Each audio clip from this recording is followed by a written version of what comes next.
They warned Mateo about the attic mirror. "Don't look at it at midnight," his grandmother whispered, as if the words were a spell.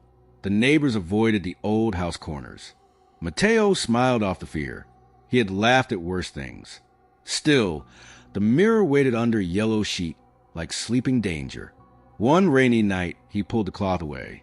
The glass was older than his breath. At first, it reflected the attic ceiling and a slow drip from the eaves. Then an image formed, a narrow hall lined with empty frames and a clock that read 11:58. Mateo's skin prickled. The room in the glass was not his house.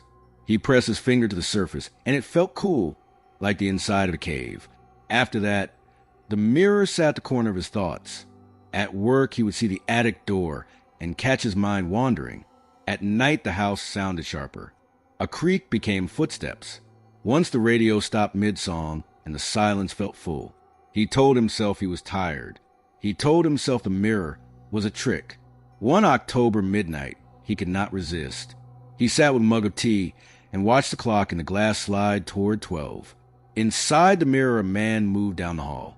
He wore a ring with a dull stone and carried his shoulders like a burden. Mateo felt a strange pull, as if he were learning a language not meant for him. The man paused and pointed to a blank frame. Then he looked at the clock. When the mirror struck 12, it did not show a single moment of death. It showed a collection of moments, small and ordinary and terrible in their quiet.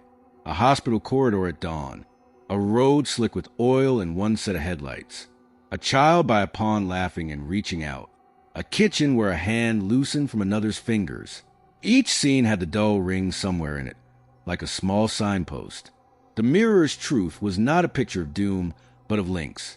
It showed how minutes braided together. A forgotten apology, an unanswered call, a choice to take a shortcut, each threaded into the next. Mateo watched images braid like rope until a pattern emerged. He felt his chest go tight with the sense that life was less about big events and more about the small openings where fate slips through. After that night, he began to choose differently. He locked doors he had left open.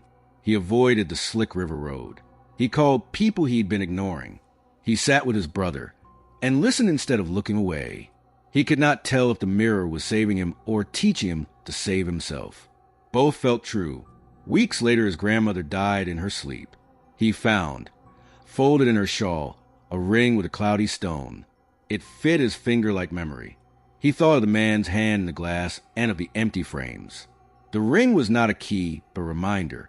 He wore it for a month and then tucked it into a drawer, as if keeping pieces of a map. Seasons changed. Sometimes the mirror showed only his face, ordinary, tired, softer than he felt. Other nights it filled with frames again. He learned to read the images like weather. They warned him of places to avoid and nudge him towards small mercies. Listen to a friend who calls late. Answer the message you meant to ignore. Don't let an anger sit and grow. The mirror did not promise safety. It offered clarity. Years later, when Mateo was older and his hair had silver where it once held only dark, he sat in the attic in the quiet before midnight. He uncovered the mirror one last time. The glass held a room full of frames, faces he had loved and faces he had barely noticed. At the center, the ring glowed dull as always. Instead of fear, he felt a strange gratitude. The images were not threats anymore, but records of practice.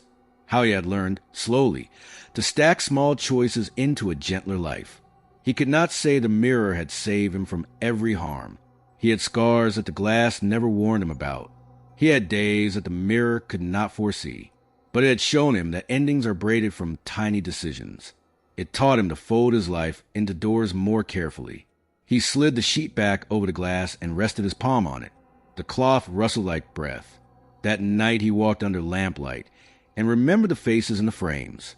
He recalled small mercies, the neighbor's cup of sugar he accepted, the apology he learned to say, the rainstorm he paused in to help someone with a leaking hood. Each choice had been a stitch. At his door, he paused and felt the dull ring in his pocket. It was not a promise, only a quiet way to what truly matters most.